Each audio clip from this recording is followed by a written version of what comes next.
What's going on, everybody? It's your boy C-Zar, and we are talking about XRP. Hit that like button, you guys. Subscribe if you want to see more content like this, and let's get into it, okay? It is the 7th day of August, and here we are at about $2.98 with 21 hours, almost 22 hours left in the day, actually. Had a big old nothing day of a day yesterday. Moved up a little bit, but less than 1%, nothing too crazy.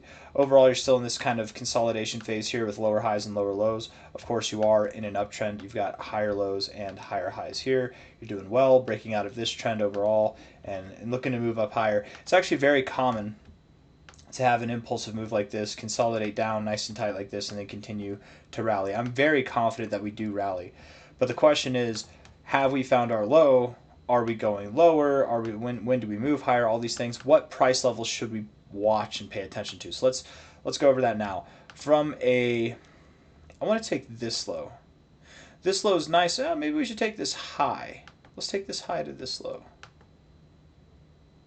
I like it. Yeah. You know, if we close a day, get one day to close below $2.90 again. You know what? That's not it. No. Let's take this low to high because I remember now, right? It's got that 382 magic going on. Low to high here. Yes, that's right. So $2.90 would have been somewhat of a suggestive level as well, but I think more significant is this low to high, the 382 here. If we close another day below $2.85.5, that's right. If we close below there, that's how we know that we're going below this low, and likely we will see prices at 264 to 233, somewhere in this area at the lowest. Okay, I personally doubt that we get there, but it's very, very possible that we would get there if we close below the 382. Okay, so hold above. It's not that you can't go below there. Wick below there for all I care. Go below this low, wick below there, and get very near the 0.5, but you don't quite get there in itself. And then from there, close back up above the 382 in the same day. As long as you're closing a day above the 382, you are absolved of going lower. Okay. Once we close above the 236, so we've talked about the downside, what to look for there. When you close above the 236 at $3.14, you close above 314, not get above and then come back down, but close above and stay above. You validate this as a low and you start to look to move higher. Not only would you validate that as a low, but getting above, like, was it $3.14? Did I say 214? I meant 314 if I said 214.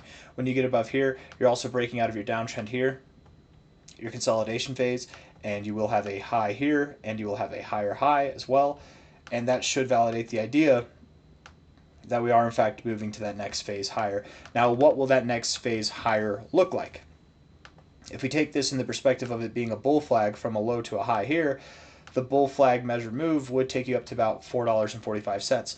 Now, I have a theory. Okay, my theory is here with this move, as magnificent as it was, you were still fighting against prior resistance points all along the way. You got to new all-time highs and you barely got above there, and then you came back down.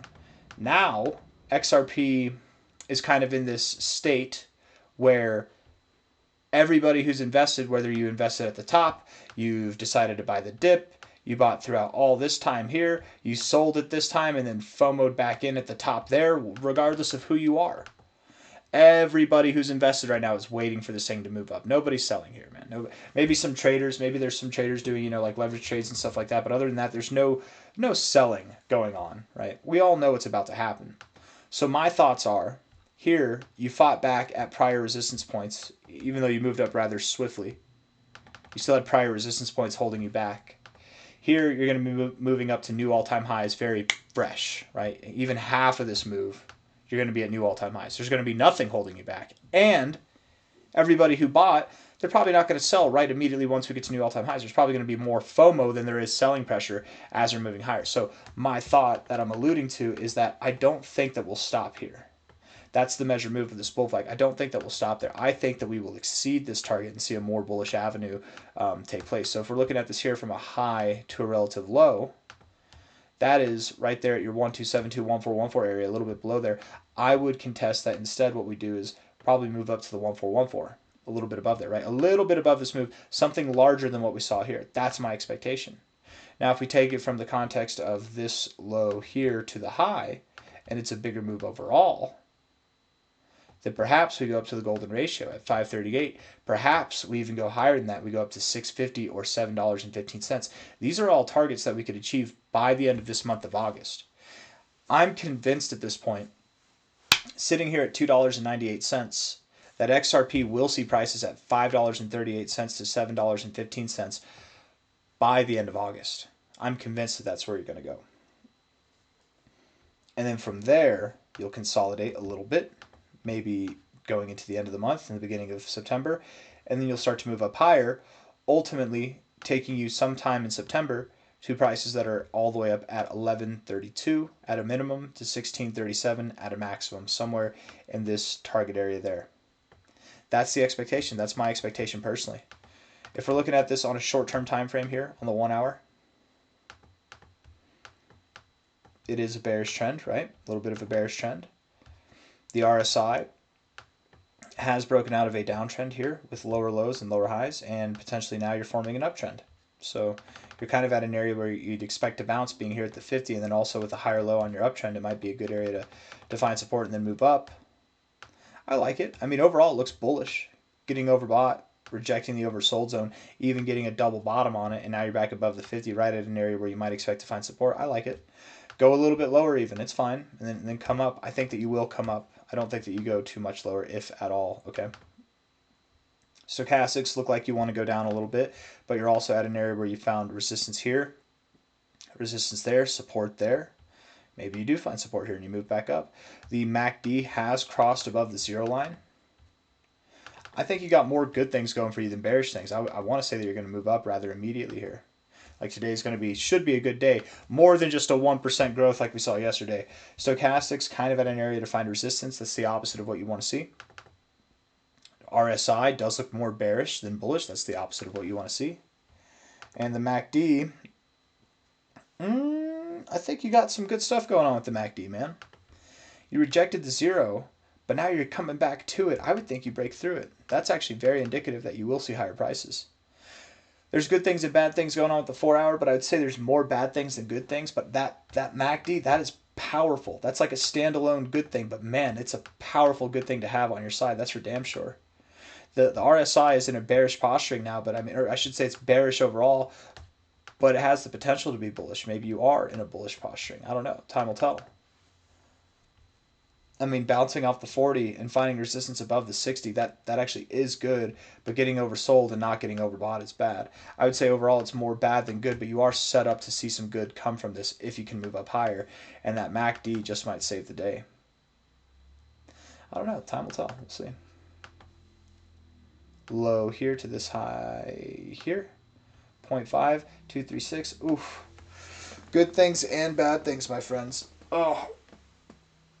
You just need to get it back above like $3.10, man. You get above 3.10 and you're probably game on. I mean, really, what is it? It's more than that, right? Low to high.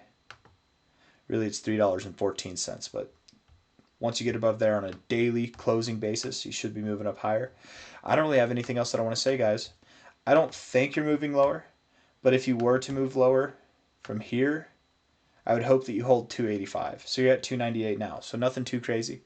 As long as you hold 285, I think you're fine. Again, you can wick below there, but don't close below there, okay? But I don't even know if you do that. I'm not, on the 1 hour and the 4 hour, I'm not convinced that you go that low. I think that you're more likely to move up here sooner than later, so look for that $3.14 target to take you places. If I'm wrong, and I'm terribly wrong, and we do crash across the board in the markets, if XRP crashes, Bitcoin's going to crash. 264 to 233 at the most, okay? To the downside. You would still have higher lows, you'd still have higher highs, you'd be set up to move up higher, right? It'd be a blessing to actually go that low. So don't panic. Not financial advice, not a financial advisor. If XRP, if you bought it up here and it drops all the way down to 260 or 230, you bought it up here because you were ready for the new all-time highs. You were getting excited. You had the FOMO kick in. They're still going to happen. It's never fun to buy the high and sit through the pain. But it's even worse. It's even less fun, believe it or not, to buy the high and sell the low and miss out. Because now you bought the high, you're feeling the pain on the way down, you sold, you got to live with that pain, and then it moves up and there's even more pain. The best thing you could do if you bought the high and you're trapped right now and you're in this level and it goes down, the best thing to do would be to buy more. Don't have capital to buy more, just hold. Just hold. Nobody enjoyed buying this high, but they enjoyed it a lot once it was up here, right? Nobody enjoyed buying these highs, but they enjoyed it a lot when it was up here. It's all relative. Just sit through the pain. It's okay. I might be the only person on YouTube that says it's okay to buy the high. It's just not okay to sell the low. Okay, that's all it is, right? I don't want you to buy the high. I'm not saying it's a good thing to buy the high. I'm just saying it's better to get in and wait than it is to be sidelined and miss the move entirely. And you will be sidelined if you sell the low. It's okay to buy the high. It's not okay to sell the low. It's okay to buy the low, by the way. I don't know if you needed to hear that. Hit the like button, subscribe. Thank you all for being here. I'll see you on the next one. Okay, take care of yourselves. Bye.